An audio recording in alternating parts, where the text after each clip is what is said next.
Shadows over Sali. Egypt's shadow war on Ethiopia's skirt unravels in Sudan. In the mist-shrouded hills of Sudan's Blue Nile state, where the river bends dangerously close to the Ethiopian border, a high-stakes drama is playing out that could redraw Nile rivalries for a generation. Since late March 2026, persistent reports claim that forces from the Sudan founding alliance's TASIS, led by the Rapid Support Force RSF and Abdulaziz al-Hilus SPLM, have encircled an Egyptian army battalion near the village of Sali. Roughly 640 soldiers and officers are said to be trapped. Their request for safe passage to Damazin rejected.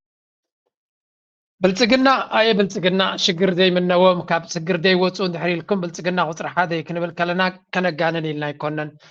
ميدياتات ناي بلتقنا مس جبتي كوينات كوجو كم زغلو جبتي كوينات أوجات لهم كم زلا بزي سفح ملك يوم كزارة بزو على زلو أتحط دما جبتي نابانا بمنقد السودان جرا كوينات أوجات لنا لا نابانا قصو زغنعي مدكع تخو قبر جميرو مالو سلازي نحنا نفسنا كانت حنا لنا نحنا كم زخن قبر لنا بزبل زربا قصالي كزاربون كهددون يوعللو እዚ ጉዳይ እዚ ግን ካብ ዜሮ ዝተበገሰ ከም ዘይኮነን ብልጽግና ኦሬዲ ንነዊሕዋን ክጉስጉሱሉን ክዛረቡሉን ዝጸንሑ ጉዳይ እዩ ስለዚ ንዓታቶም ሓንደበት ድመጽእ ዘሎ ጉዳይ ኣይኮነን ግብጺ ብመንገዲ ፕሬዚደንት ናታ ዘመሓላለፈቶ ኣገዳሲ መልእኽቱን ኣሎ ካድሬታት ናቶም ንነዊሕዋን ብዛዕባ እዚ ጉዳይ እዚ ክዛረቡን ክምድሩን ጸኒሖም እዮም ንግብጺ ታርጌት ገይሮም ክዛረቡ ብዛዕባ ክህድዱ ነዊሕ ገይሮም እዮም በሱዳን ጦርነት ውስጥ ተሳትፋ ሐሜቲን ደግፋ ከዩኤኢ እርዳታ እየተቀበለች ጦር መሳሪያ ለሐሜቲ እያቀበለች ነው የሚሉን ሰዎች ቡርሃን ማንን ተደግፎ ነው የሐሜቲን ሰራዊት እያጠቃ ያለው ስትዩ ሻቢያንና ግብጽን እና ኢትዮጵያ ሻቢያን አዝሎ ግብጽን ተሸክሞ ወደ ኢትዮጵያ ድንበር የሚመጣን የቡርሃንን ሰራዊት እንድትደግፍለት ነው የፈለገው ማለት ኢምፓርሻሊቲ የሚባለው ምንድነው? ኢምፓርሻሊቲ ማለት እኮ የሁለቱ ጸብ እኔን በምንም كم تري وزلهم تايم زبل زلو بلتقنا زغتلو زلو برهان بخالوت حيلتات زدقف زلو بجبسن بإرتران ناتدقف خلو مزيو نابانا قصو زغرب زلو نابانا كساب زمت صغيل نادينا هنريو سلمنتاي بإمارات تدقفكم ويكا بإمارات نات فاندد ناخونكم أنصار ندع مسرع تحقزو لهم زبلونا فتصم زردو بايكونن بوليتيكا بزعق زينكم وخبلو زفتنو بغالا زراربا مزدع مسرع تسليفهم كم زلون ناي إمارات لأخات مخانومن قد عليهم زقبل وصلوا كالوت هجرات نسراوي السودان منقس السودان حق زازلوا لولاونت ناي سوماليا نمتكباري لولاونت ناي السودان نمحلاو السودان لولاويت هجر كتكون حد النتا نخطعقب إيرترات حق زالا كالو كل دلاي صبور ما يحق زالو سلازي نساتهم اتناتهم سنمقوتن إيرترات قبرو زلا سنمقوتن زراخب نقر يبلون قل أنتي زربا لنكنا خزاربوا زغنيو سراقسي ناس حاجة يسرق أنت ديتا أنت قال زرباني راح جي أبرسي مثلا نسكب زيا قرفوا ليت حنتي زربا بيني رامسلكم كم سألكم يا كم زيا عين زربا دما كتحلفنا يدلني يعني من سياتي إرتراين بريليانت زخونة زربا ناتو زربو خلو زمتوا زربا نيرا أنت هنا مالتيو እዚያቶም ዝገብርዎ ዘለው ሸለሊልካ ክሕለፍ ዝኽእል ዘረባ እውን ኣይኮነን ከቢድ ዝኾነ ገበናት ኣብ ልዕሊ ህዝቢ ኣብ ልዕሊ ከባቢ ኣብቲ ጎረባብቲ ሃገራት ይፍፅሙ ኣለው ህዝቢ ሱዳን ድማ ነዚ ሸለል ኢሉ ክሓልፈ ኣይኮነን ሓደ መዓልቲ ክመፅዎምን ኣብ ክሳዶም ደው ክብሉ ምዃኖምን ፍሉጥ ግን ክሳብ ሕጂ ኣይጠዓሞምን ኣሎ ኩነታት ናቶም ኣይተረጋገን ኣሎ ዓቕሚ ናቶም ከምቲ ዝድለ ይቐፅል ስለዘየለ እዚ ንትን ክብሉ ይክእሉን እዮም ግን ሰምደይ ሱዳን እውን መዓልቲ ክህልዎም እዩ ኣብታ ዝተዳለወላ መዓልቲ ድማ ኣብ قليل زي كون سقوم تكوس زلهم مخانم مجنزاب يدلي مسرح بقاتا نايتا تقصناتهم كم سألكم إيه بزخانة انتاي قبل دلي زب سألكم زلهم كمل سمو ما رحنا يجبس بزعباز قدايزي تزاريب له المجتمع الدولي بصفة عامة والقارة الإفريقية بصفة خاصة مواجهة مثل هذه التصرفات المتهورة من الإدارة الأثيوبية وضمان تنظيم تصريف المياه مرحنا جبت انتهي زبل زلو عبد الفتاح السيسي ني منقس امريكان كال انترناشونال كوميونيتين اب غداي نايزي جيرد مالتيو كحجزوهم يصوع على مالتيو the entire 30 million of Egyptians who depend on the Nile River tensions are rising fast this feels like a critical moment before disputes escalate further USA is busy getting pounded in Iran, Egypt should take matters into their hand. أنا نزيا جبت زجبر وازلو تعويدنا أمريكا تعويدنا international community system يا حزب لكم. أنت عين السيستم كتبلونيهم because أمريكا diverted كوين الله. إسرائيل كبيت زخنا كوينات الله. إمارات أبزجد عزقتات الله. سلزي نمحبر سب عالم أجمع يجات ما خمزلو دمسخ تجبر كتف الدنيا دنجاز أنا خطركم لدونالد ترامب درو حبير الله كتبل كتف الدنيا أتجايم جن درو أبايتا يسرحو خمزلو يزفلت درو أبايتا أتيوم كمزلو ينقر له يمتم من يخاطبون بلصقنا بعلم አንጦር መሳሪያ ቴክኒካዊ ድጋፍና መረጃ በማቅረብ ግጭቱ እንዳይቆም ስታደርግ በሌላ በኩል ደግሞ የአባይ ዘቦች ወይም ጋርዲያንስ ኦፍ ዘ ናይል በሚል መጠሪያ ተከታታይ የጋራ ወታደራዊ ልምምዶችን በማካሄድ በኢትዮጵያ ላይ ስነ ልቦናዊ ጫና ለመፍጠር ሞክራለች። ስለዚህ እንታይም ዝብሉ ዘለው ግብፂ በተሓደ ዓብደልፈታሕ አልሲሲ ንማሕበረሰብ ዓለም ጫውዒት ይገብርኩም ዘሎ ኣክቲ ይገብርሎ በቲ ካልእ ድማ ምስ ሱዳን ኮይኖም ብፍላይ ናብ ሱዳን ወታደራዊ ቅልጽምናቶም ወታደራዊ ሓይልናቶም ኣትዩኩም ዘሎ እዮም ዝነግሩ ዘሎ ብልጽግና እዚ ድማ ዝገብርዎ ዘለው ሕጂ እታ ዝበለፀት ተዝመቸት ግዜ እያ ንግብፂ I don't think እቲ ግብፂ ዝበሃል ብትክክል ስትራቴጂ ዘለዎ ይመስለኒ ብጀካ ተህዲድን ፈኸራን ነዚ ሽግር እዚ ክፈትሖ ድሌት ዘለዎ ኮይኑ ናይ ስማዓንን ያነ ስለምንታይ እቲ ዓብ ፀገም ዘሎ ድማ መፍትሒ ናቶም እውን እንታይ እዩ እውን እቲ ሶሉሽን ዝብልዎ ዘለዎ ናይ ግብፂ እውን እኮ ንፁር ዘይኮነ ስለ ዝኾነ እንታይ እዮም ክገብሩ ዝደልዩ ዘለዉ what exactly do they want እንታይ እዮም ካብዚ ሓሳብ እዚ ዝደልዩ ዘለዉ ምክንያቱ ኢትዮጵያ ኣከቢድ ዝኾነ ዓዘቕቲ ኣትያ ከም ዘላ ይርኢ ኣለዉ so what do you want from this situation ነቲ ኣብ ኣዲስ ኣበባ ዘሎ ስርዓት ዲኻ ክትቅይሮ ትደሊ ምክንያቱ እቲ ስርዓት ኣብ ኢትዮጵያ ዘሎ እዩ ፀገም ዝፈጥረሉ እዩ ዘሎ ትብል ድሕሪ ኮንካ then work with those people who are pursuing ንዑ ክቕይርዎ ዝደልዩ ዘለዉ ናይ ግብፂ ፀገም ድማ እንታይ እዩ ብካልእ መንገዲ ክትሪኦ ከለካ ኣብ ኢትዮጵያ ዘለዎም ፀገም ክብድ በለ እዩ ምክንያቱ ኩሎም ኢትዮጵያውያን ኣብቲ ጉዳይ ናይ ገር ተመሳሳሊ ርእቶ እዩ ዘለዎ ተዲኹን ኣለኹ ኣንጻር ግብፂ ክኸውን ከሎ ኩሎም ኢትዮጵያውያን ንግብፂ ይፈትዋን እዮም ስለዚ ግብፂ ወላ ሬጂም ቼንጅ እንተተገበረ ኣብ ኢትዮጵያ እውን ቅሳነት የብላ ንሱ ይትፀገማ ሓንቲ ዝደልይዋ ሳቶም ግብፃውያን ዝደልይዋ ማለት እዩ እቲ ኒል ዝርከበሉ ከባቢ ብሓፈሻ ማለት እዩ ንሱ ዝያዳ ግብፂ ትቆፃፀሮ መንግስቲ ክህሉ ኣብኡ እዚ ማለት ኢትዮጵያ ፈሪሳ እቲ ከባቢ እቲ I don't know ኣብ ትሕቲ ቁፅፅሮም ዲከኣቱ ዘለዎ ይገለ ምክንያቱ ወላ እውን እቲ ጌርድ ከባቢ እንድሕሪ ሒዝካዮ እቲ ማይ ካብ ጌርዲ ኣይኮነን ዝመፅእ ካብ ካልእ ቦታ ይትውሕጅ ዝመፅእ ስለዚ ኣብቲ ቅድሚት እውን ዲጋ ክግበረሉ ስለ ዝኽእል ኮምፕሌክስ ዝኾነ ፀገም ከም ዘለዎም እዩ ዝንገር ብሓፈሻ ግን ኣብ ኣዲስ ኣበባ ዘሎ መንግስቲ ምሳቶም ተረዳድዩ ክኸደሉ ዝኽእል መንገዲ ንምፍጣር እቲ ቀንዲ ንሶም ዝደልይዎ ዘለዎ ግን ነዚ ሕጂ ዘሎ ድስቁልቁል ዝበለ ኩነታት ተጠቒሞም ዶናልድ ትራምፕ ምስኦም ኮይኑ ሓደ ንኢትዮጵያውያን ወላ ሓንቲ ክጠቐከርብዖም ዘይክእል ንግብፂ ግን ድሌታ ክትገብር ዘኽእላ ዝኾነ ይኹን ዲጋታት ንኸይስራሕ እቲ ማይ ድማ ዝኾነ ይኹን ፀገም ንኸየጋጥሞ ሓደ ውዕል ክፍረም እቲ ውዕል እቲ ድማ መንግስቲ ኣሜሪካ ኢዱ ክእትወሉ ይደልዩ ኣለዉ ስለዚ ኣሜሪካ ኣብ ሓሲት ናይቲ ዲል ንክትከውን እዮም ዝደልዩ ዘለዉ ከም ንሪኦ ዘለና ብልፅግና ድማ ኩሉ ዓይነት ግንባራት ብኩሉ ሽግር መፂዎም ስለ ዘሎ ግብፂ መፀትና ይብላ ኣሎ ብልፅግና እንታይ ክገብር ደሊ ንግብፂ ክብል እቲ ህዝቢ ኢትዮጵያ ኣብ ጎኑ ክስለፈሉ ዝኽእል መንገዲ እንተሎ ንዑ ንክረክብ ኢሉ ዝገብሮ ዘሎ እዩ ሚድያታት ናይ ዓለም እውን ብዓቢ ደረጃ ነዛ ርእሲ እዚ ክዛረባሉ ይውዕል ኣለዋ ብፍላይ ብሰንኪ እዚ ናይ ግብፅን ብሰንኪ እዚ ናይ ኢትዮጵያን ሱዳንን ዘሎ ኩነታት ዓቢ ኩናት እውን ክመፅእ ከም ዝኽእል ስለ ዝግምቱ ዘለዉ Still,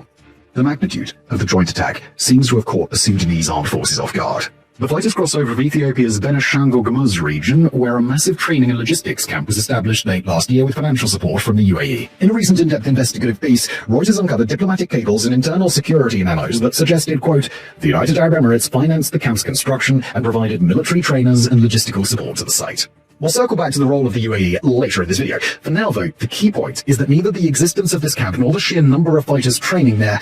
was exactly a secret. The Sudanese military even ሕጂ እንታይ እዩ ኣብዚ ከም ንሰምዖ ዘለና እቲ ኩናት ናይ ኢትዮጵያ ንትግራይ ክገብር ሓሲቡ ዝነበረ ብልፅግና ናብ ትግራይን ናብ ካልእን ንክገብር ኣብ ዝቀዳደመሉ ዘሎ በቲ እውን ናብ ኤርትራ ገፁ ንክገብር ኣብ ዝሓስበሉ ዝነበረ ንሱ ስለ ዘይሰለጠ ጉዳይ ናይ ሱዳን ቀዳምነት ዝወሰደ ይመስል እዮም ዝብሉ ዘለዉ እዚ ድማ ሕጂ እውን እንተኾነ ብልፅግና ኣብ ጉዳይ ናይ ሱዳን ዝኸዶ ዘሎ መንገዲ ብመንገዲ ሱዳን ዝወሃቦ ዘሎ መጠንቀቕታ ናብ ካልእ ኩናት ናይ ምእታው ተኽእሎ ናቱ እናዓበየ ይመፅእ ከም ዘሎን ብፍላይ እቲ ሰራዊት ሱዳን ኣብ ኣብዚ ኩርሙክ ዝበሃል ቦታ ዘጋጠሞ ክሳራታት ከምኡ ድማ ነቲ ቦታቲ ዳዕመ ሰሪዕን ደገፍ ናይ ኢትዮጵያን ጋሕዲ ዝኾነ ክሳብ መከናይዝ ሰራዊት ናይ ብልፅግና ኣትዩ ከም ዝነበረ በዓል ጀዋር እንኮላይ ዝገለፅዎ ጉዳይ ኮይኑ እዚ ጉዳይ እዚ ብግብፂ ከም ሓደ ቀይሕ መስመር ብሱዳን ድማ ከምኡ ስለዚ ኩላቶም ኣይደነ ብወገን ኤርትራውን ኣይፈልጥን እየ ግን ኤርትራውን ኣብዚ ጉዳይ እዚ ስቕ ክትብል ኣይትኽእልን እያ ምክንያቱ እቲ መስርሕ እቲ ዳዕመ ሰሪዕ በዚ መንገዲ እዚ እንድሕር መፅዩ ናብ ኤርትራ ገፁ ናይ ምስዕፋሕ ዓቕሚ እውን ዓብ ክኸውን ስለ ዝኽእል ካብ ዳርፎር ወፅዩ ናብ ኢትዮጵያ ገፁ እንተቀሪቡ እቲ ዳዕመ ሰሪዕ ዝበሃል በይኑ ሰራዊት ኣይኮነን ናይ ካልኦት ዕሱባት ወታደራት ዘለዎ እዩ ስለዚ ኣብ ከባቢኻ ክቐርብ ብፍጹም ከተፍቅደሉ የብልካ ብፍላይ ድማ ናብ ኢትዮጵያ ገፁ ተፀጊዑ ምስቲ ብዝሕ ህዝብን ሕማቅ ቁጠባ ዘሎን መንእሰይ ድማ ብብዝሕ ብቐሊሉ ክርከብ ዝኽእል ኣብ ኢትዮጵያ እናሰልጠኑ ናብ ኩሉ ቦታታት ክመፁ ይኽእሉ እዮም ስለዚ ነዚ ብኣግኡ መፍትሒ ክትረኽበሉ ተዘይኪልካ እቲ ጉዳይ ክሳዕ ክንደይ ክኸብድ ከም ዝኽእል እዩ ዝንገር ዘሎ ስለዚ ጉዳይ ናይ ሱዳን ዓብይ ቅድመ ኩነት ቀዳምነት ተዋሂብዎ ከም ዘሎን ብወገን ግብፂ ብወገን ኤርትራ እቶም ካልኦት ሓይልታት እውን ፋኖ ይኹን ሸነ እውን ንባዕሎም ብቐሊሉ ክሪእዎ ዝኽእሉ ይኮኑን ንኩሉ ኣተሓሒዝካ ክትሪኦ ከለካ ንብልፅግና ክብድ ዝበለ ፈተና ኣብ ቅድሚኡ ተገቲሩ ከም ዘሎ እዮም ዝነግሩ ዘለዉ ብሓፈሻ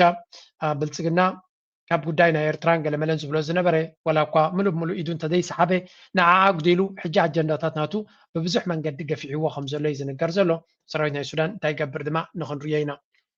እዚ ኣብ ደገ ዘሎ እዩ ንብልፅግና ሕጂ ዝንቀሳቀስ ዘሎን ሕጂ ዝፍጠር ዘሎ ኩነታትን እዩ ቀልጢፉ እውን ሓደጋ ናይ ስልጣኑ ክኾኑ ዝኽእል ኮይኑ ይስማዓንን እዩ እቲ ዝዓበየ ፀገም ኮይንዎ ዘሎ ንብልፅግና ኣብዚ እዋን እዚ እዩ Ababa is at a standstill. We've seen fuel shortages and long queues in this city in the past, but nothing quite like this. We've been driving around and across the city's major roads and side streets. Hundreds of vehicles are lined up in extremely long queues, stretching far beyond the entrances of fuel stations. እዚ ናይ ቻይና ሚድያ እዩ ከም ትሪእዎ ዘለኹም ኢትዮጵያ ኣብ ከቢድ ፈተና ከም ዘላን እዚ ኸማን እቲ ዝሓሸ ስእሊ ተባሂሉ ዝቕዳሕ ዘሎ እዩ እቲ ሪጋ ናይ ነዳዲ ንምውሳድ ዘሎ ፀገም ክሳዕ ክንደይ ከቢድ ከም ዝኾነ ኢቨን ኣብቲ ኢንተርናሽናል ሚድያ በፂሑ ከም ዘሎ ኢና ንርኢ ዘለና ኣብ ልዕሊኡ ድማ እዚ ሪጋታት እዚ ነዊሕ ሰዓታት በላ ኢትዮጵያውያን ብዝገለለ ክገልፅዎ ከሎ ብዙ ክሰምዖ ትኽእሉ እዮም ወይኔ ናፍጣ አንበሳ ናፍጣ ቀዳሽ እንደ ስማ ከየት ነው የምን አባ ናፍጣ ነው የምቀደው ምን ናፍጣ የሚባል ነገር አለ እንደ ስማ ናፍጣ ግን አለ እንደ ቀለል አድርገህ ስማ 3 ወር ነው የተሰለፍኩት አንዴ ለመቅዳት አሁንማ እኮ ግራ ገባን እኮ ስማ ናፍጣ ፈልገህ ከመቅዳት ማለት ነው ሰፈር አካባቢ ሄደህ ብትቆፍር ይወጣል ናፍጣ ግራ ገባን እኮ ስማ እኔ ናይ ነዳዲ ሪጋ ናፍታ መራይ ከቢድ ዘሎ ካብ ናፍታ ብሪጋ ጌርካ ተዓጊስካ ንኽትረክብ ናፍታ ኩዒትካ ንኽትረክብ ይቐልል ዝመስል ዘረባ ኢና ንሰምዕ ዘለና ስለዚ እቲ ናይ ነዳዲ ፈጢርዎ ዘሎ ፀገም ተራ ፀገም ዘይኮነ ወይ እውን ብቀሊሉ ክስገር ዝኽእል ኣይኮነን ገለገለ ሰብ ነዳዲ ፀገም የለን እንታይ ሪጋ ጌርካ እንተወሰድካ እንታይ ፀገም ኣለዎ ዝብል ኣሎ ኖ Listen to this driver and I got him all up. I've been in the queue since yesterday. I didn't even go home. I provide transport services for employees at the industrial park, and I haven't worked for 2 days, which means I have nothing to take home to my family. ስለዚህ እንታይ ይብላሎ ካብቲ ማሊ ኣብ ሪጋ ዘለኹ ይብላሎ ካልኣይ መዓልቲ ገይረለኹ ኣብ ሪጋ ይብላሎ ካልእ ዘራርባ ናይ ህዝቢ ትራንስፖርት ዝሰርሕ ኣውቶቡስ እዩ ዘለኒ ኢሉ ነቲ ህዝቢ ኣገልግሎት ክህብ ኣይከኣልኩን ክልተ መዓልቲ ድማ ስለደይ ሰራሕኩን ኣብ ስድራይ ዝኾነ ይኹን እንጌራ ሒዘየ ዝመፅእ የብለይን ኢሉ ስለዚ ክልተ መዓልቲ ኣብ ሪጋ ይውዕል ኣለኹ ነዳዲ ክመልእ ሓንሳብ ንኽመልእ ጥራይ እዩ ሓንሳብ ምስ በላዕኩ ድማ እንታይ ከጋጥመኒ ዝብል ዘሎ ክልተ መዓልቲ ይሰራሕኩን ኣለኹ ስለዚ ኣታዊ ዝበሃል የብሉን እሱ ዘጓዕዞም ዝነበረ ሰባት ንስራሕ ዝኸዱ ክኾኑ ይኽእሉ ናይ ትካላት ክኸውን ይኽእል ንብረት ናብ ዕዳጋ ዝበፅሕ ክኸውን ይኽእል ስለዚ ሓንቲ ኣውቶቡስ ካብ ስራሕ ወፂያ እቲ ሪጋ ድማ ኩሉ ትሪእዎ ኣለኹም ስለዚ እቲ ሎጂስቲካዊ ፀገም ኣብቲ ሃገር ኣጋጢሙ ዘሎ ብቐሊሉ ተዛሪብካ ክስገር ዝኽእል ወይ እውን እዚ ንትን ኢልካ ክትሓልፎ ትኽእል ጉዳይ ኣይኮነን It's a very serious situation ንብልፅግና ሓንትን ተዛዓበየትን ፈተና ክትኮነ ትኽእል እዚኣ ናይ ነዳዲ ጉዳይ ዝብልዋ ዘለዉ እያ ምክንያቱ ብቐሊሉ ክትስገር ትኽእል ኣርእስቲ ይኮነትን እዚኣ እዚ ኣርእስቲ እዚ ከቢድ ኣርእስቲ እዩ ንህዝቢ ድማ ኣብቲ ዝኸበደ ቦታ ይረኺብዎ I'm worried I may not get fuel today. I'm only waiting with hope. አሁን ትናንትና ዛሬም ይሁለካ Authorities say while daily benzene supply has declined only slightly, diesel supply has dropped by half from 9.2 million liters to 4.5 million liters a day. To mitigate the impact of the fuel shortage, the government has introduced prioritization measures while continuing efforts to maintain supply. Rather than restricting social and economic activities, we chose to address this challenge by working closely with the public in the spirit of cooperation, encouraging fuel saving and ensuring its use with priority given to essential services and key economic sectors. Alongside the prioritization measures, the government has intensified its crackdown on illegal fuel sales and related corruption, with over 600 individuals, including the ብሓፈሻ እቲ ንሪኦ ዘለና ኩነታት ንህዝቢ ኣብ ከቢድ ዝኾነ ፈተና ኣትይዎ ከም ዘሎን ካብዚ ጉዳይ እዚ ድማ ብቐሊሉ ክስገር ዝኽእል ኣብ ልዕሊኡ ክብድ ዝበለ ናይ ሴኪሪቲ ፀገም ኣብ ግምት እቲኻ እዚኣቶም ሕጂ ትሪእዎም ፀናሕኩም ፅቡቕ ዝኾነ ናይ መንግስቲ ካቨሬጅ ነቲ መንግስቲ ነቲ ብልፅግና ንኸይወድቕ ልስልስ ዝበለ ሓበሬታ ገይሮም እዮም ዝህብሉ ዘለው ምክንያቱ ኮንፊደንስ ናይቲ ህዝቢ እናጎደለ እንድሕር ከይዱ ዝገደደ ሽግር ከም ዘለዎ ስለ ዝፍለጥ ነዚያ ጉዳይ እዚኣ ግን ፅቡቅ ገይሩ ዝገለፀ ሰብ ነይሩ ስለምንታይ ኣብ ከምዚ ሽግር ክወድቁ ኺኢሎም ሳር ቅጠሉን ጠላት አድርጎብናል። ሳር ቅጠሉን ሳይበላ ሁሉ ቦታ እየሄደ እያከከ በዓለም አቀፍ ፖለቲካም ላይ ማንም ለማይሰማው ምንም ለማይጠቅመን የሚያወጣቸው መግለጫዎች አድቨርሰሪ ፈጥረውልናል። ለምሳሌ በሁርሙዝ አሁን እንዳያልፉ ሊስቱ ከተቀመጠባቸው መርከቦች ውስጥ የኢትዮጵያ ናቸው። ኢትዮጵያ አንዷ ነች።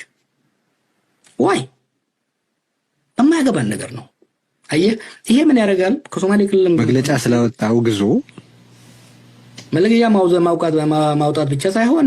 ሄዶ ሾው ኦፍ ማድረጉ ሾው ኦፍ ማድረግ በቃ የመጀመሪያው የዓለም መሪ ምናምን ቢኮዝ እሱ ጉራ ስለሚወድ ብቻ ሀገራችን ለሱ መኮፈስ የምትከፍለው ዋጋ እኮ ነው የሚያንገበግበኝ። አሁን እንደው የሌላ ሀገር መሪ መሄድ ፈርቶ ነው በጀት ተከቦ እዛ መሄድ ማንም ይሄዳል። መሄድ እኮ ፈርቶ አይደለም። ራሚፊኬሽኑን ይሄ ጦርነት እንግሊዝ እምቢ ያለችው ጦርነት ነው። የአሜሪካን ነምበር 1 አጋር የምትባለው እንግሊዝ ነች። እንግሊዝ እምቢ ያለችው ጦርነት ነው። ፈረንሳይ እምቢ ዛሬ አሁን እንታይ ዝብል ዘሎ ጀዋር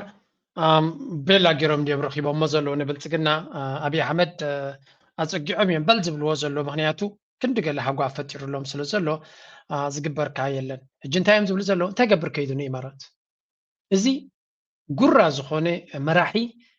ኣብ ካልኦት ከድዎ ከይዱ ተባሂሉ ጣቕዒት ክግበረሉ ፈፂሙ ኣርሒቑ ክሓስብ ዘይክእል ንሕና ኣብዚ ኩናት እዚ ብፍፁም ክንፅሎ ዘይግባአና ነርና ኢና እዮም ዝብሉ ዘለዉ እንታይ ማለት እዩ ኢትዮጵያ ድኻ ሃገር እያ ኣዝያ ድኻ ሃገር ስለ ዝኾነት ኢራን ንዓና ይመኸልከለትና ነርና ቡቡ ጌርና ድማ ኣካል ናይቲ ብሪክስ እውን ስለ ዝኾና ሸለል ምበለትና ነርና ኢሉ ኣብዚ እዋን እዚ ግን ገለ ካብቶም ሓልፉ ዘይብሎም 3 ታንከራት ናቶም ኣብኡ ተታሒዘን ከም ዘለዋ እቲ ሪፖርት ወፂኡ ዘሎ ብልፅግና ዝርከቡ ታንከራት ናቱ ኣብኡ ተዓፅዩ ከም ዘሎን ካብኡ ክወፅእ ተስፋ ከም ዘይብሉን ኢና ኣብዚ ትሪኦ ዘለና ኢትዮጵያ says 3 fuel tankers stranded in Arabian Gulf ስለዚ ካብዚ ቦታ እዚ ክወፃ ከም ዘይክላ ተዓጊተን ተለኩተን ከም ዘለዋ ስለምንታይ ከም ኣጋጢሙ ዝብል ዘሎ ጀዋር ቢኮዝ ፈሳሕሳሕ ክብል ከይዱ ሽግር ስለ ዝፈጠረልና እንግሊዝ ተቐንዲ መሻርክቲ ናይ ኣሜሪካ ንዶናልድ ትራምፕ እምቢ ኣብዚ ቦታ እዚ ኣይከይድን እየ ብምባል ምስ ኣሜሪካ ዝተባሰት እያ ፈረንሳይ ከምኡ ኤውሮጳውያን ብምሎም ስለምንታይ ከቢድ ኩነታት ምዃኑ ስለ ዝፈልጡ ኣብዚ ሓደጋ እዚ ክንኣትዩ እንደልና ብምባል ኢማራት እኮ ካባና ንላዕሊ ትፈትዎም ሃገራት ኣለዉ ኢሎም ስለምንታይ ደይኮዳው ገንዘብ ሲኖም ባጀት ሲኖም ነው እዚ ሴንሲቲቭ ግዜ ስለ ዝኾነ ነፍሲ ወከፍ መራሒ ድማ ናይ ሃገሩ ናይ ህዝቡን ቀዳምነት ይክብ ዘለዎ ስለዚ ንኢማራት ብደብዳቤ ጌርካ ዲኻ ብሕቡእ ድዩ ብኻልእ ክትሕግዛ ትኽእል ኢኻ እንተቲ ኣብ ከምዚ ኩነታት ግን ናይ ሃገርካ ናይ ህዝብኻን ኩነታት ኢኻ ቀዳምነት ክትህብ ዝግባአካ ይብል ዝኾነ ከም ንሪኦ ዘለና ብልፅግና ከቢድ ዝኾነ ፈተና ይወሪድዎ ዘሎ ካብዚያ ፈተና እዚያ ብምንታይ ክወፅዩ I don't know እቲ ዝዓበየ ፀገም ድማ እቲ ህዝቢ ኣንፃሩ ሞቢላይዝ ዝኸውን ዘሎ ድማ መመሊሱ ዝሕይል ዘሎ መመሊሱ ኣንፃሩ እቲ ህዝቢ እናተወደበ ይኸይድ ኣሎ እዚ ውዳቤታት እዚ ድማ ካልእ ፀገም ከምፃሉ ከም ዝኽእል እውን ይንገር ኣሎ ዝያዳ ነቲ ውዳቤታት ናይቲ ህዝቢ ፅንሒልና ክንሪኦ ናብዚ እውን ለንቀናይ ሓደ ዓብዪ ኮንፈረንስ ሓደ ኦንላይን ፕሮቴስት ተኻይዱ ነይሩ ግን እቲ ፀገም ናይ ብልፅግና ኣብኡ ጥራይ ጠጠው ዝብል ኣይኮነን ካብኡ ዝገደደ ፀገም ኣብ ከባቢና ይመፅእ ስለ ዘሎ ነዚአን ክልተ ከስማዓኩም ምክንያቱ ሕውቲ ድሮ ኣብቲ ገይማትዩ ከም ዘሎ እዩ ዝንገር ዘሎ Houthi group has announced it carried out a joint long-range attack on Israel alongside Iranian and Hezbollah forces. It says it fired a ballistic missile targeting Lod Airport in the Jaffa area and key military targets. The Yemeni armed forces with have now joined the war against Israel and have begun carrying out drone strikes this past weekend. In fact, this began this past weekend on Saturday. So Houthi military spokesperson Taya Sari announced that the attacks were launched in support of ሕጂ እንታይ እዩ ዝበሃል ዘሎ ሑቲ ናብቲ ቦታ ኣትዩ እዚ ንባዕሉ ነፍሱ ዝኻልእ ሕማቕ ዜና እዩ ማለት ኣብቲ ኩናት ካብዚ ኣቲ ሓያል እንዲገይሩ ግን ሕጂ እንታይ ክገብር ጀሚሩ ለብሎ ምስ ኢራንን ምስ ሕዝብላን ሰለስቲኦም ኦርጋናይዝድ ኮይኖም መጥቃዕቲ ናብ መን ይገብሩ ኣለዉ ይበሃል ኣሎ ናብ እስራኤል ይገብሩ ኣለዉ ስለዚ እስራኤል ብሰለስተ ግንባራት ዝመፅእ ዘሎ መጥቃዕቲ የጋጥማ ከም ዘሎ እዩ ዝንገር እዚ ከዓ ሑቲ ይትኩስ ሕዝብላ ኢራን ሰለስቲኦም ኣብ ተመሳሳሊ ግዜ ይትኩሱ ስለዚ ነቲ ክልል ኣየር ናይ እስራኤል ኣብ ምርባሽን ድሮ እስራኤል ከቢድ ዝኾነ ሓደጋ ይወርዳ ከም ዘሎን ብዙሕ ዕንወት ይወርዳ ከም ዘሎን እዩ ዝንገር ዘሎ እዚ ሕጂ ምስቲ ዘሎ ኩነታት ኣተሓሒዝካ ክትሪኦ ከለካ ቀሊል ዘይኮነ ስጉምቲ ክህልዎ ዝኽእል እዩ ብፍላይ ድማ ኣከባቢና ዘሎ ሑቲ ኣብ ከምዚ ጉዳይ ብምእታው ንሕና ንሕጎሰሉ ጉዳይ ኣይኮነን ንሕና እውን ሓደጋ ክፈጥረልና ዝኽእል እቲ ከባቢና ንሓደጋ ክቃላዕ ክእል ኣብዚ ሓንቲ ፀብፃብ ሂባ ነይራ ንሳብ መቕሪአኩም ሽዑ ክልተ ካልኦት ሪፖርታት እውን ክበኩም ክፍትን እየ reports that the Houthis are planning to target Israel's military sites for now and do not plan to target U.S. positions in the region unless the U.S. attacks them first. So the U.S. agreed to a ceasefire with Ansar. ቅድሚ ሕጂ እቶም ሑቲ ምስ ኣሜሪካ እውን ገጢሞም ዝነበሩ ምዃኖም እያ ትነግር ዘላ ስለዚ ኣሜሪካውያን ንባዕሎም ኣብ እስራኤል ኣሜሪካውያን ንባዕሎም ናብዚ ናይ ሑቲ ጉዳይ ቀልጢፎም ክኣትዉ ይኮኑን ምክንያቱ እቲ ኩናት ከስፋሕፍሕ ይደልይዎ የለውን ክዕፆ ይደልይዎ ኣለዉ እቲ ኩናት ክፀብብ ይደልይዎ ኣለዉ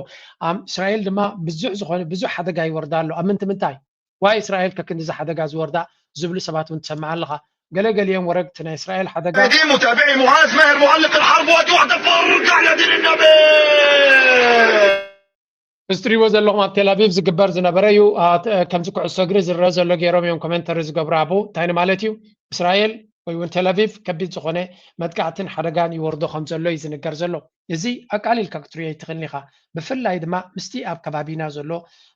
ኣብ ከባቢና ዓብ ተራ ክፃወት ዝደሊ ዘሎ ሓይሊ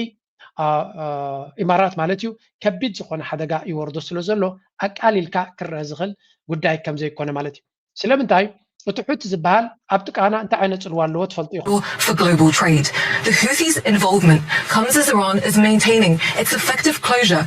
of the Strait of Hormuz, where about 20% of global oil supplies transit. Now the Iran-backed group is threatening military action in the Red Sea. If the waterway is used for, quote, hostile operations by the US and Israel. ከም ትሪእዎ ዘለኹም እቲ ሑቲ ዝበሃል ኣብ ከባቢና ንዓና ኣዝዩ ዝተፀገአ ናባና ወላ እኳ ንሕና ምስ ዝኾነ ይኹን ደሰሓሕብ እንተዘይብልና ምስ ዝኾነ ይኹን ፀገም እንተዘይብልና ባት ኣጋይን ኣብ ከባቢና ምህላው ምሳና ተፀጊዑ ዘሎ ሓይሊ ብምዃኑ እቲ ኣብቲ ከባቢና ክፍጠር ዝኽእል ሃጓፍ ቀሊል ክኸውን ኣይክእልን እዩ ብኡ መንፅር ድማ እቲ ሑቲ ናብቲ ኩናት ምእታው ናይ ወሽመጥ ሕርሙዝ ጥራይ ከይኣክል ሕጂ ድማ ናይዚ ቀይሕ ባሕሪ ፀገም ከጋጥም ከም ዝኽእል ነቲ ዕዳጋታት ድማ መሊሱ ኮንፊደንስ ናቱ ከም ዝዝረግ ይገብሮ ኣሎ ብልፅግና ድማ ኣብ ኒው ጥራይ ደይኮነስ ኣብዚ ከባቢናትና እውን ክልኮት ከም ዝኽእል ተወሳኺ ድሕሪ ለንቀነ እውን እስራኤል ዝድግፍ ፀረ ፈለስጢን ዝኾነ ውሳነ ኣብ ዩናይትድ ኔሽንስ ብልፅግና ኣብ ጎን እስራኤል ኮይኑ ሓደ ሕማቕ ውሳነ ኣብ ጎና ኮይኑ ሕሊፍ ኣሎ ናይ እስራኤል ደገፍ ከም ዝረክብ ፍሉጥ እዩ ኢማራት ግን እታ ንዑ ኣጆኻ ትብሎ ዝነበረት ንባዕላ ከቢድ ዝኾነ ሓደጋ ወሪድዋ ስለ ዘሎ ሃገራት ናይ ዓረብ ድማ ኣብ ዝተፈላለየ ወገን ኣንፃራይ ትንሱ ኣለዉ ሓደ ካብቲ ኣብዚ ቀረባ ንሪኦ ዘለና ኣብ ዱባይ ዘጋጥም ዘሎ ዝብልዎ ዘሎ ሓበሬታ ዱባይ ብዙሕ ሓደጋታት ይወርዳ ከም ዘሎን ብዙሕ ሽግሪ ይገጥማ ከም ዘሎ እዩ ዝንገር ዘሎ ኣብቲ ከተማ እውን ኣብ ብዙሕ ቦታታት ሓደጋ ይወርዳ ኣሎ ቁጠባ ናይቲ ሃገር ከቢድ ዝኾነ ፈተና ገጢምዎ ኣሎ ከም ትሪእዎ ዘለኹም ካብ ከተማታት ሳሕቲ ዝወፅእ ቪድዮታት ኢና ንርኢ ዘለና ኣብ ከተማ ረይዎ በቲ ሰብ እናተንቀሳቐሰ ከሎ ገለ ክፋል ተሃሪሙ ይቃፀል ኣሎ እዚ ኣብቲ ከተማ ውሽጢ ዱባይ ዝካየድ ዘሎ እዩ እቲ ኣብ ልዕሊ ኢማራት ዝግበር ዘሎ ፅልኢ ግን ኣብ ሱርያ ሓደ ኤምባሲ ናቶም ከመይ ኢሉ ከም ዝተደፈረ ኣብ ዝረአዩ እዚ እንታይ ዘርእየካ ኤምባሲ ናይ ሱርያ ኤምባሲ ናይ ኢማራት ኣብ ሱርያ ዘጋጠመ ማለት እዩ ሰባት ኣብ ልዕሊ ኢራን ብዘለዎም ኣብ ልዕሊ ኢማራት ብዘለዎም ፅልኢ ነብተ ኤምባሲ ኣትዮም ነቲ ገዛ ከምዚ ገይሮም ሴኪሪቲ ናቱ ከም ዝደፈርዎ እዩ ዘርኢ ኣብ ኩናት ንዘላ ሃገር ሰብ ክድንግፀላ ኢኻ ትፅበ ኣብ ጎኒ ክለኹ ኢሉ ክሓልፈላ ገለ ኢኻ ትፅበ ኖ ብግምጣል እዩ ሰብ ኣንፃር ኢማራት ንክኸይድ እዩ ዝመርፅ ዘሎ እዚኻ እንታይ ዘርእየካ ኢማራት ክሳብ ክንደይ ፖለቲካሊ ከሲራ ከም ዘላ ክንምንታይ ፖለቲካሊ ተፀላእነት ኣብ ህዝቢ ዓረብ ኣጋጢምዋ ከም ዘሎን ብዙሓት ሰባት ድማ ይብሉ እዚ ጉዳይ እዚ እናቐፀለ እንድሕር ከይዱ ናብ ዝገደደ ሽግር ክኸይድ ከም ዝኽእልን ቁጠባ ናታ እውን እንተኾነ ከቢድ ዝኾነ ታርጌት ኮይኑ ከም ዘሎ ብመን ብኢራን ስለምንታይ እዚኣ እውን ስምዕዋ Well, to ask you about that, why it seems that United Arab Emirates, they're pushing the United States to get deeper into the war, to get more involved into the war, but it's their country, it's like their closest neighbor. I mean, Iran, it's their closest neighbor. So they're going to have a full-scale war just next to them. Why are they doing it? Follow the money. እንታይ ኢለን ሓትዎ ኣለዋ ኢማራት ስለምንታይ ከምዚ ዓይነት ፍልይ ዝበለ ፀገም ምስ ጎረቤታ ኢራን ክህልዋ ክኢሉ ምስ ኣሜሪካ ኮይና ምስ እስራኤል ኮይና እቲ ኩናት ንክናዋሕ ንክቅፅል ንክብርትዕ ትደሊ ዘላ ንሳያ ስለምንታይ ኢራን ድማ ጎረቤቶም እያ ንዖም ብዙሕ ህዝቢ ዘለዋ ብዙሕ ፀጋታት ዘለዎ ሓያል ሃገር እያ ታሪክ ዘለዋ ሃገር እያ ስለዚ ስለምንታይ ኢማራት ከምዚ ዓይነት ምርጫታት ይወስድ ኣለዉ ንዝበለት ሕቶ እንታይ ልምልሰላ ኣሎ ፈሎ ደማኒ ኩሉ ግዜ መልሲ ኣብ ዘረባ ናብ ገለ እንተይኮነ ገንዘብ ኣበይ ገፁ ይኸይድ ከም ዘሎ ንዑ ተኸታተል ይብላ ኣሎ ሓደ ካብቶም ዓበይቲ ፀሓፍትን ፖለቲካውያን ተንተንትን እዩ ስምዕዎ Olga, $1.4 trillion. You know what is this? Everything that they pledged to commit to American deals, Trump style, allies of Trump, semiconductors, investment, tourism, artificial intelligence, data centers, etc. And to preserve their business model. As we all know, and I'm going to be very blunt about it, basically the UAE is a fake experiment. It's an immense laundering machine, essentially. You can launder anything you want in the UAE. And this applies to every player, from Asia, from the West, from Central Asia, from Southeast Asia, from Africa, from Ukraine, you name it. First of all, they are a British invention. Until 1971, the UAE didn't even exist. It was part of Oman. So when you talk to scholars, especially I love Iraqi scholars because they are immensely knowledgeable. They're already saying, look, maybe in the short or mid-term, they'll come back to Oman. They'll be re-annexed to Oman because their business model now is becoming totally impossible. Well, the country was a bling business is already dead. Abu Dhabi is another story because Abu Dhabi has the oil. እንታይ ዝብል ዘሎ ኣብቲ ጉዳይ ተመሊስና ክንርኢ እንተኮይና ነቲ ገንዘብ ክትክተሉ ኣለኩም እቲ ገንዘብ ድማ ኣሜሪካ ኢማራት ብዓብዩ ምስ ኣሜሪካ ብዙሕ ኢንቨስትመንት ክትገብር ኣበይ ኣብ ኣርቲፊሻል ኢንተሊጀንስ ዴታ ሰንተርስ ቴክኖሎጂ ካልእ ዓበይቲ ነገራት ናይ ኣሜሪካ ኢንቨስትመንት ንክትገብር እያ ትደሊ ነይራ እዚ 1.4 ትሪልዮን ዝበሃል ዝነበረ ወላ እውን እዚ ድሕሪ እዚ ኩናት እዚ ክትቅፅሎ ምዃና እያ ነጊራ ዘላ እዚ ድማ ነዚ ክትገብር እንድሕር ኮንካ ሙሉእ ብሙሉእ ናይ ኣሜሪካ ሴኪሪቲ ክህልወካ ኣለዎ ብካልእ ዘራርባ ኢማራት ኢራን ሓይሊ ክሳብ ዘለዋ እዚ ነገር እዚ ክግበር ከም ዘይክእል ተረዲዎም ኣሎ ኢራን ተደይ ተሳዒራ ኢማራት ነዚ ናይ ቁጠባ መፃኢናታ ክትገብረ ይትኽእልና ኢማራት ድማ ሓደ ኤክስፐሪመንት እዩ ተሃገር እዩ ታሪክ ዘለዎ ሃገር ኣይኮነን ኣካል ናይ ዖማን ዝነበረ ኣብ 1971 ካብ ዖማን ተነፂሉ ሃገር ዝኾነ እዩ ስለዚ ፍሉይ ታሪክ ዘለዎ ኣይኮነን ሕማቕ ኤክስፐሪመንት ነይሩ እቲ ኤክስፐሪመንት ድማ ወይ እውን መርመራ ዝነበረ ሕጂ ክውድእ ዝኽእል ዝበሃል ዘሎ ይብላ ኣሎ ብካልእ ዘራርባ ብዙሕ ዘይሕጋዊ ነገር ዝግበረሉ ዓዲ ነይሩ እናበለ ይዛረብ እቲ ኤክስፐሪመንት እቲ ድማ ብሕማቕ ክውዳእ ከም ዝኽእል እዩ ዝንገር ዘሎ እታ ዱባይ ትበሃል ብልጭልጭ ድማ ኣብዚ እዋን እዚ ፀልሚታ ስለ ዘላ እቲ ጉዳይ ክቕፅል ኣይክእልን እዮም ዝብሉ ዘለው ናይ ብሓቂ ኣብቲ ዘረባ ብርትዕ ዝበለ እዩ ንምንታይ ከምኡ ይብላ ኣሎ ንእሽተይ ኤቪደንስ ክበኩም እየ ቢካዝ there are many things ኣብዚ ኮኔክት ክትገብሮም ዘለካ ነገራት ማለት እዩ ኩሉ ነገር ከምቲ ብብዙሕ መንገዲ ክትሰምዖ እንተኽኢልካ ይክርዳእካ generated $2.8 billion in property sales last year. Michelin-starred restaurants opened monthly. Private jet traffic to the island increased 67%. Every financial publication called it recession-proof luxury. So why are insurance companies quietly refusing to cover new purchases? Why are structural engineers being flown in from Europe weekly? What we're witnessing isn't a real estate boom. It's the slow-motion collapse of the most expensive engineering experiment in human history. If you've been following the Dubai real estate market, hit that subscribe button and leave a comment. انتايم زبلو زلو الدبي بزدلخ من قد تقلص تخليقه حدا اب تاريخ فلو زخونه فصامه كسرحو زخاليوم اسرع اسران حمشتن قطبا ناي دبي تأمر زخونه عبيتي زر نيرو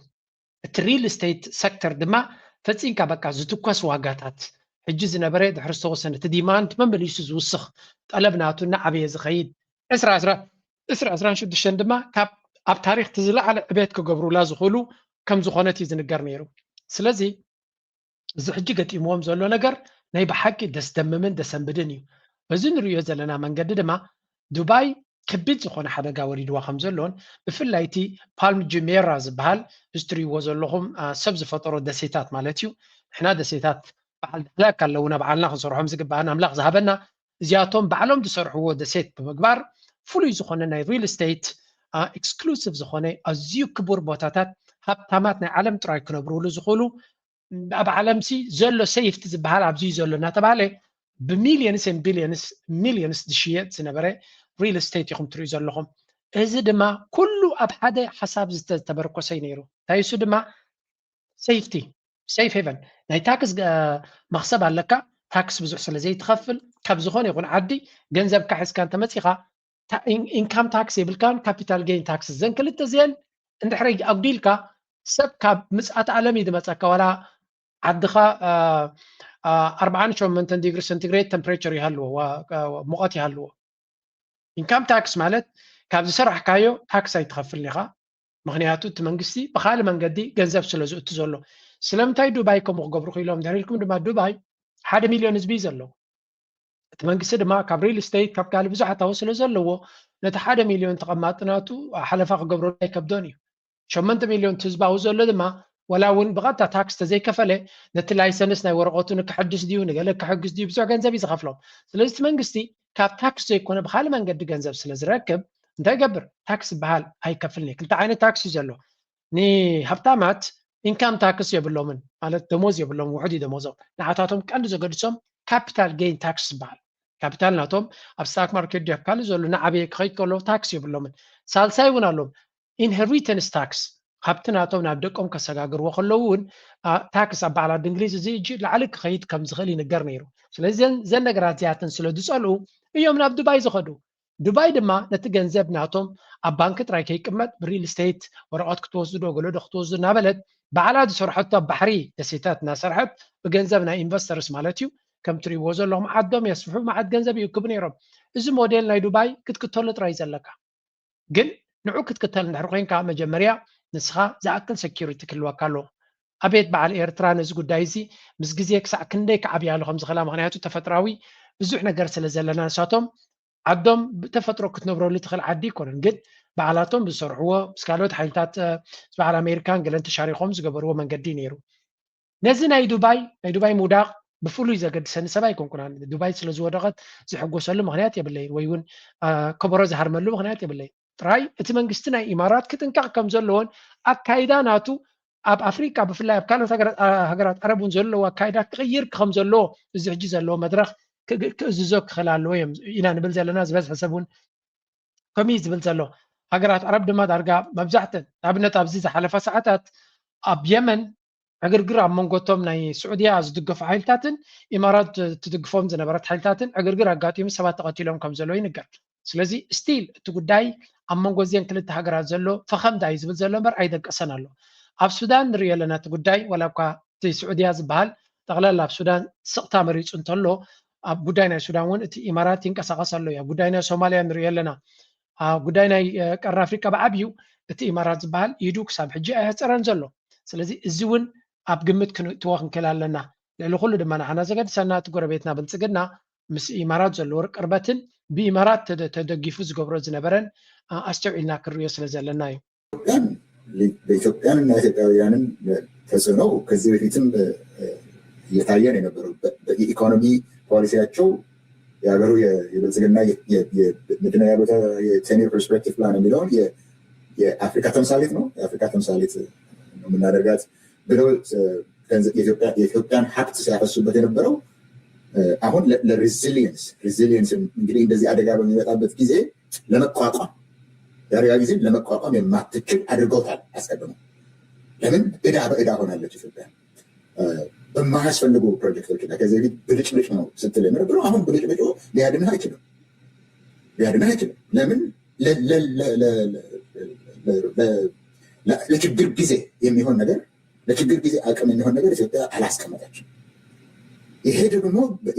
በዋጋ መናር፣ በእቃ እጥረት፣ በብዙ ነገር በኢትዮጵያ ውስጥ ከጦርነቱ በፊት እየታየ ነው የነበረው። ከጦርነቱ በፊት ከፍተኛ የሆነ የኢኮኖሚ ድቀት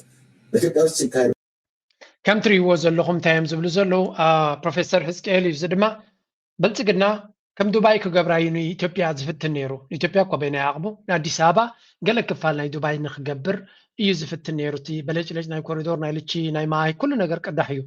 ቀዲሑ እዩ ከማ ክገብር ዝፍትን ነይሩ። ባይ ዘ ወይ ዱባይ ንባዕሉ ብዙሕ ነገር ቀዲሖም እዮም ዝገብሩ። ካበዮም ዝቐድሑ ዱባይ ካብ ቻይና እዮም ዝቐድሕዎ። ኣብ ቻይና ዘሎ ሞዴልስ እዩ ዳርጋ ኣብ ዱባይ ዝግበር። ግን ቻይናውያን ከምቲ ናይ ዱባይ ኣድቨርታይዝመንት ገይሮም ሰባት ክስሕቡ ስለ ዘይክእሉ ዘለው ምስቲ ኣሜሪካ ትፀልኦም ምስቲ ካልእ ተፀላእነት ናይ ምዕራብ ዘለዎም ኣድቫንቴጅስ ኣይብሎምን። ስለዚ ዱባይ ምስ ኣሜሪካ ኣዝያ ቅርበት ስለ ዘለዋ ምስ ኤሮፓ እውን እቲ ፅባቐ ዝያዳ ኣብኦም ዝረአ እምበር እቲ ንሪኦ ዘለና መብዛሕትኡ ካብ ቻይና እዩ ዝመፅእ ቴክኖሎጂ ናይ ፍላይ ዝገብራ ዝነፍራ ታክሲታት እንድሕር ተባሂሉ ዝበራ ታክሲታት ካብ ቻይና እዮም ዘምፅዎ። ኣብ ቻይና ከይዲ ሰብ ስለ ዘይርዩ ኣብ ዱባይ ዝያዳ የስተማቕሮ። ስለዚ መብዛሕትኡ እቲ ቴክኖሎጂታት ካብ ካልእ ዓለም ኣምፅኦም ኣብኡ ግን ዝያዳ ከም ዝረአ ይገብርዎ ነይሮም። እሱ ንግደፎ ኣብይ ኣሕመድ ንኢትዮጵያ ወይ እውን ኣዲስ ኣበባ ከም ዱባይ ንከምስላ ዝወሰዶ ስጉምቲ ነቲ ሃገር ኣብ ዝለዓለ ሓደጋ ኣብፅሒዋ። ምክንያቱ ንሕማቅ ግዜ ክሰግር ከም ዘይትኽእል ገይርዋ ብዕዳን ዕንዲዳን ኢትዋ ዓቕምናታ ድማ ድልዱል ስለ ዘይኮነ ነቲ ሕጂ ዘጋጥም ዘሎ ብድሆ ንክትሰግሮ ኣዝዩ ከቢድዋ ኣሎ። እዚ ድማ እዩ እቲ ብልጭልጭ ዝኾነት ዓዲ ንብሎ ዝነበርና ሽግር እንተመፅኡ እንታይ ክትከውን እያ ኢልና ንሓቲ ስለ ዝነበርና እዩ ዝብል ዘሎ። ስለዚ እዚ እውን እቲ ዘረባ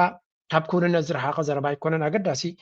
እዋናዊ ዘረባ እዩና ክንብሎ ንኽእል። ኣብ ልዕሊኡ ሴኪሪቲ ዘይብላ ዓዲ ዝሃነፅካ እንተሃነፅካ ትርጉም የብሉን። ብልፅግና ኣብ ውሽጡ ከቢድ ዝኾነ ፈተና ሓደጋ ስለ ዘለዎ ሴኪሪቲ ናቱ ክሳብ ዘይወሓሰ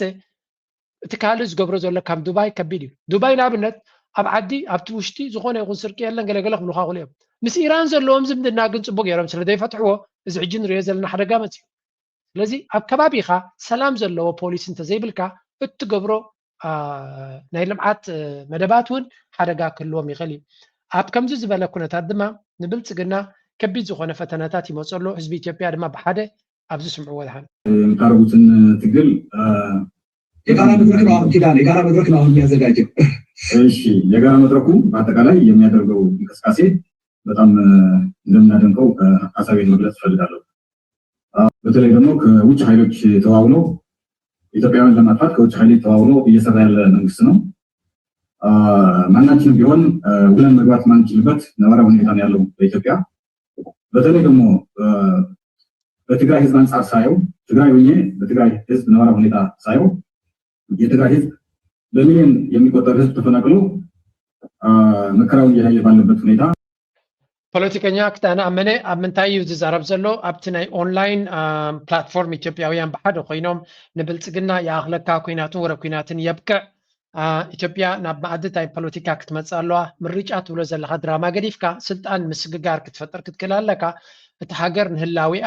ዓብ ፈተና ገጢምዋ ስለ ዘሎ ነዚ ናይ ህላዊ ፈተና ንምስጋር ብሓደ ክንዘራረብ ኣለና ኢሎም ሓደ ዓብይ ካምፔን ገይሮም ኣብይ ኣሕመድ እውን ናብኡ ክሳተፍ ብኦንላይን ህዝቢ ኢትዮጵያ እውን ክሳተፎ ከም ዝግባእ ኣብቲ ጉዳይ እቲ ድማ ንክዳን ኣመነ ዕዲሞሞ ኣብኡ ዝተዛረበ እዩ። ምስ ካልኦት ናይ ደገ ሓይልታት ኮይኑ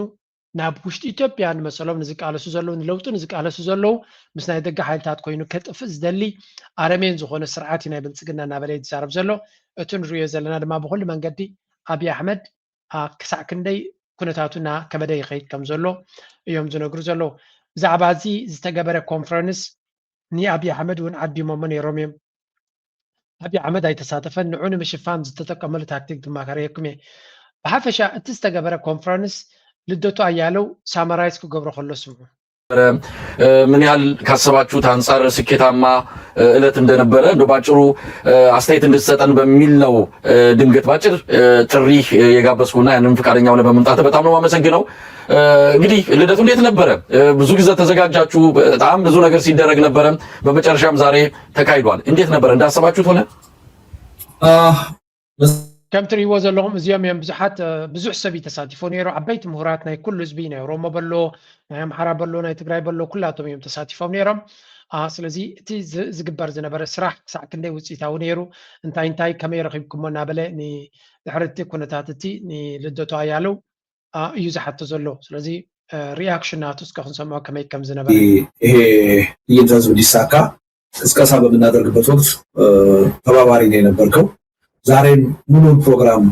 በቀጥታ ለህዝብ በማስተላለፍ ትብብር አድርገሃል እና ለዚህ በጣም ከልብ ነው በእውነት የምናመሰግነው ያው ደጋግመን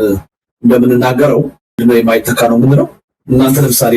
ጉዳዩን ካልደገፋችሁትና የኢትዮጵያ ህዝብ ሳይ ነው በእውነት እና ያንተ ሚዲያ ጀማሪ ያደረገው ተሳትፎ ሌሎችም በተመሳሳይ ያው ዛሬ እንግዲህ ምን ያህል ውጤታማ ሆነ የሚለው አንዱ የኛ ፍላጎት ምንድነው የነበረው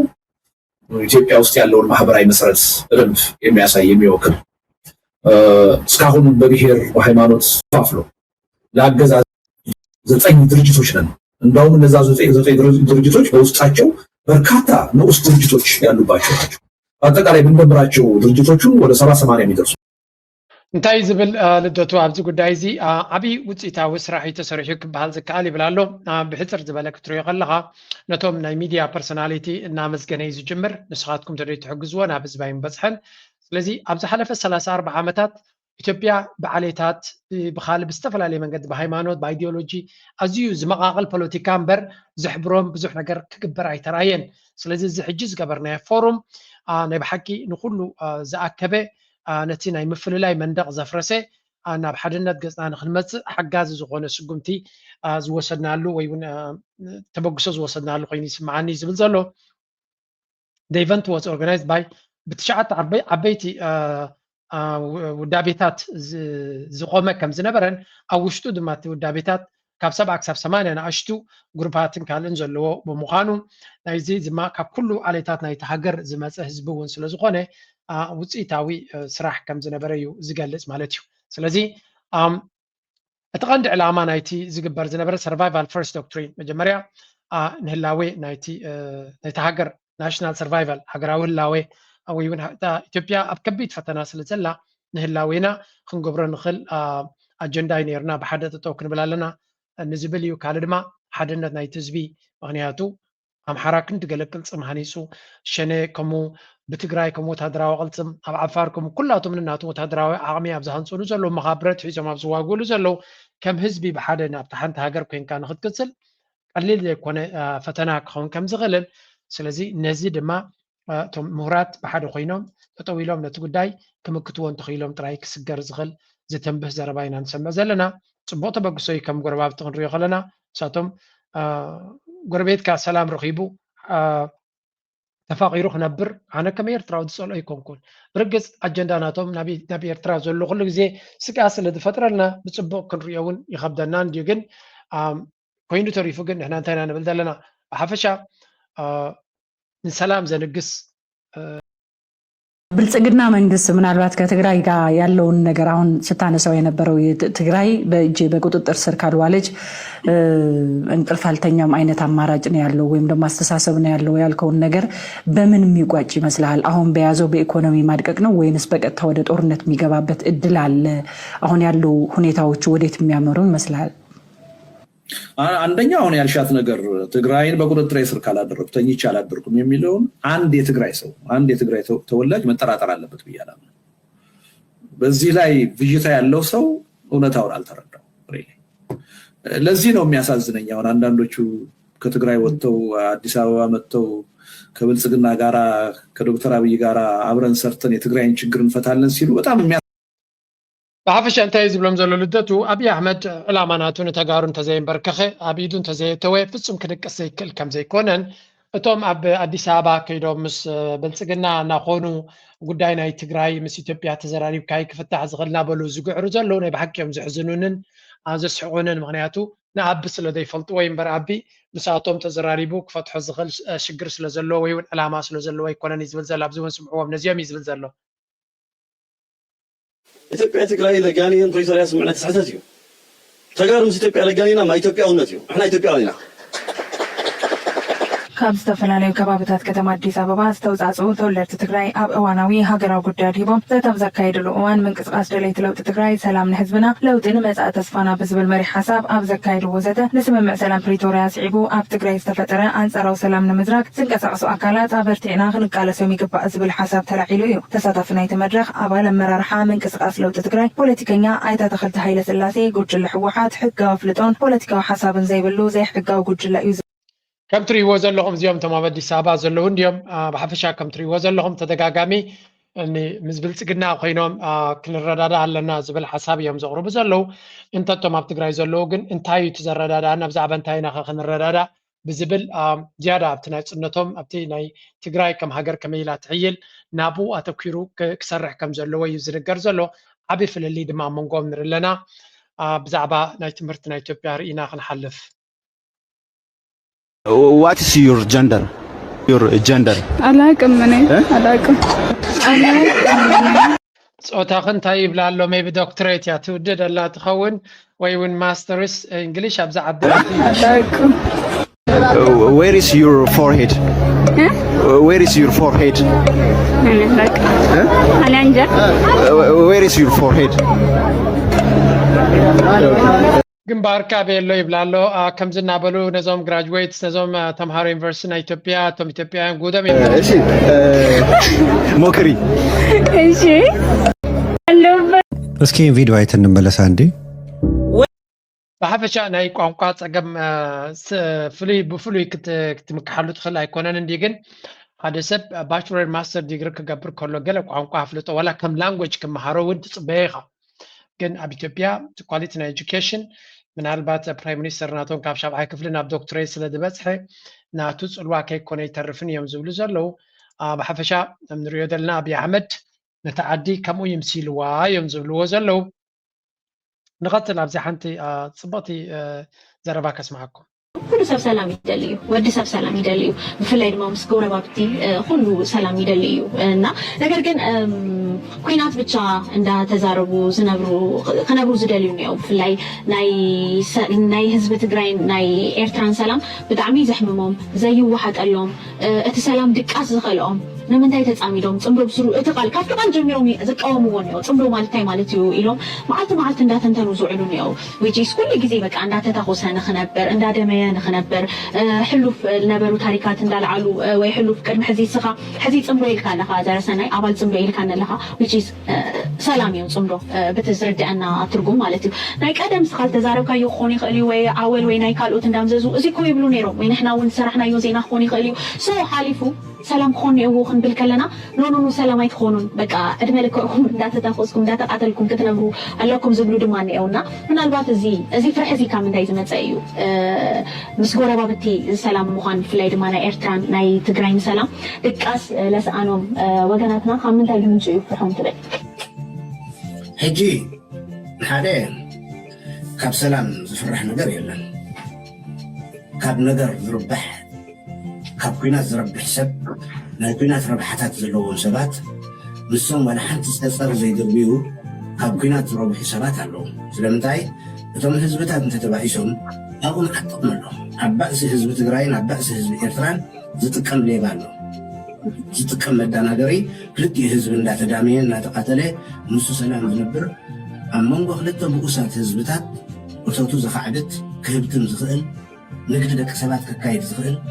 እንተተኻኢልዎን ናይ ሕቡእ ኣፅዋር ከሰባብር ዝኽእል ውልቀ ሰብ ይኹን ማሕበራት ኣለዎም እዮም እዚኦም ነቲ ፅምዶ ዘይሽሙ ክህብዎ ኣወል ከምዚ የብል ነይሩ ቅድሚ ሕጂ ኢሎም ቆራፅ ሸርኩሉ ዘርሰናይ ቅድሚ ሕጂ ከምዚ የብል ነይሩ ኢሎም ቆራፅ ሸርኩሉ ዝውዕሉ ኣሎ ኣብቲ ግዜ ንዋጋኣሉ ዝነበርና ንብል ነርና ዘይኮነሲ እዚኣ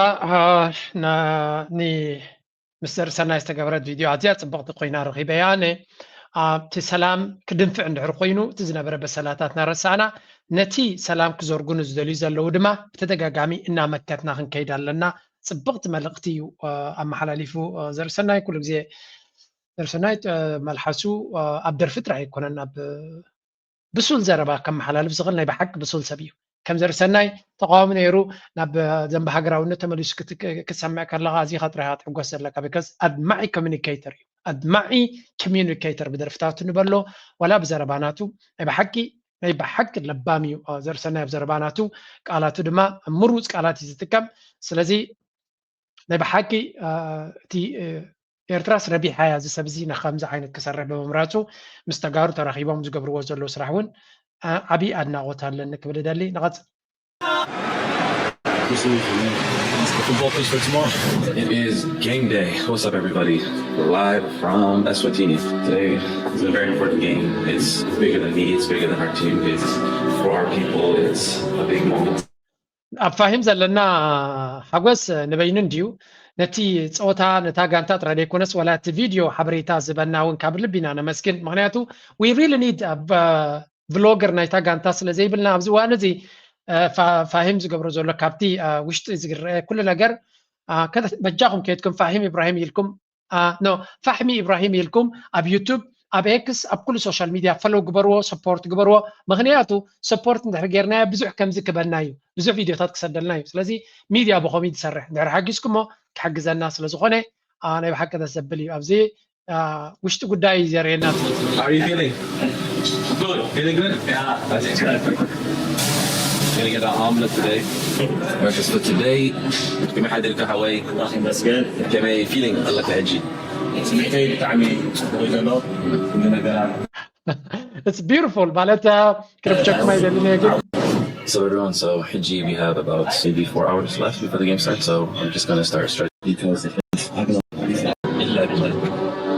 قد متتصوت هذا نبرة كوشتي مالتيو بحق صباح زخونة سلتاتيو كلها يريكم نيكتكم كتري واصل زدلية it's really beautiful كم زعينت كابتوشت استوزد شاتس ندلينا ماليسنا دمانة تحقوس كوس خلو دما كده أجملكم يا نزيا Oj, lyfter vidare för Paulus Abraham och här är Paulus Abraham med vilken räddning man får returen igen! تريوز لهم باولوس نتابعين بحكي بلوس أمزجاب وخين اللفظات أوتازيا هاتريك يسريحو جول كمزجاب زخل سترايكر علي سليمان أبغى نودي سلف حدا سبر خيبنا لنا نتحقوس نغسل كنريان Paulus Abraham med vilken räddning man får returen igen! Karlsson, här kommer Paulus Abraham igen. Han har Majed med sig längst fram. Här finns också Nahir Besara. Här är Nahir Besara. Tillbaka till Paulus Abraham och det är 2-0! Som får bollen här kan skjuta på nytt. Här är Nahir Besara. Spelar vidare för Paulus Abraham. كم زاتري وزن لهم زير تراويو هجراوي جانتانا كساكن ده حبتامات تسعوت اللونا بس حلفاري يكون نيرة زي ناي كستون أرينا كم نيرنا هجراوي جانتا هامبورغ تسعوت زلو جلاتسل